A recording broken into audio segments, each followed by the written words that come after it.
Bonjour à toutes et à tous, aujourd'hui nous vous emmenons découvrir une nouvelle société, Sony AM, issue de la fusion entre Sony AM et SPPI Finance. C'est une véritable combinaison d'expertise pour la partie gestion d'actifs très reconnue chez Sony AM et pour la partie gestion obligataire et gestion privée au sein de SPPI Finance. Pour en savoir davantage sur cette fusion, on vous emmène tout de suite à la rencontre de Christophe Tapia, le directeur général, et Eric Grolier, directeur général délégué.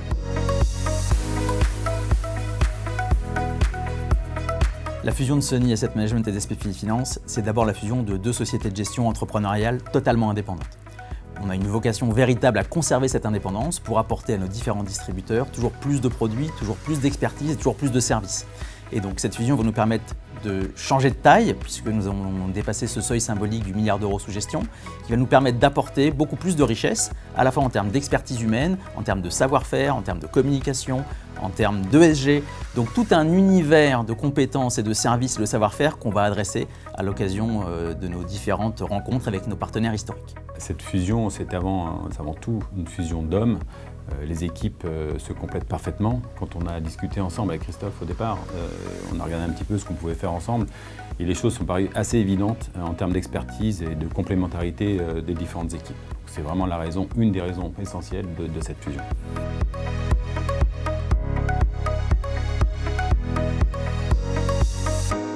Pour la partie gestion, là, le renforcement des expertises est évident.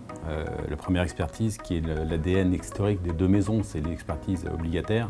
On renforce très fortement cette expertise obligataire avec une équipe de 3 personnes seniors, avec une expertise sur l'ensemble de la gamme obligataire. Donc on va pouvoir proposer à l'ensemble des clients une diversification sur juste la partie obligataire qui sera très intéressante. La partie action, donc on va s'appuyer sur l'expertise de Sony qui est très forte. Il y a eu un certain nombre de prix historiques, donc on va s'appuyer sur cette expertise avec Meir.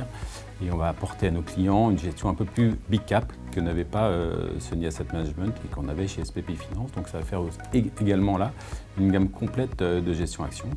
Et enfin, une expertise assez forte qu'on avait développée des deux côtés, c'est l'expertise gestion diversifiée qui va s'appuyer sur ces deux expertises de gestion que sont les obligations et les actions.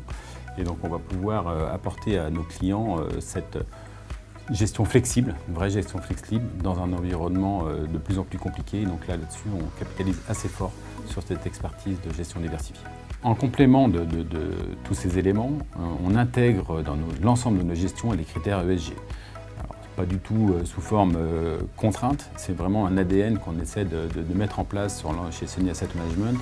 On croit assez bien, on est dans un environnement où l'ESG a sa place.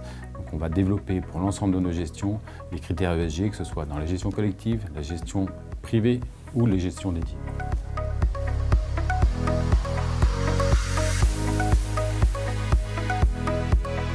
La fusion des deux sociétés va apporter beaucoup de richesses et d'expertise complémentaires à nos différents distributeurs historiques.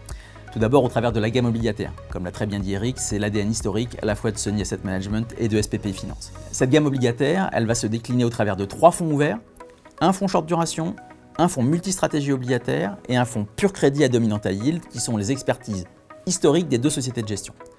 En plus de cela, nous allons mettre en œuvre une nouvelle gamme de fonds datés qui va arriver dès ce début d'année avec 2 fonds. Un fonds qui va s'appeler Sony Green Bonds 2028 qui reprend l'univers ESG qui expliquait très bien Eric tout à l'heure, qui est un ajout complémentaire aux expertises de Sony, et un fonds Sony Opportunité 2029 High Yield qui correspond à ce qu'on a très bien su faire sur les différents fonds datés précédents dans l'ADN de Sony Asset Management. À cette gamme de fonds obligataires ouverts et fonds datés se rajoute une gamme de fonds actions avec 3 fonds.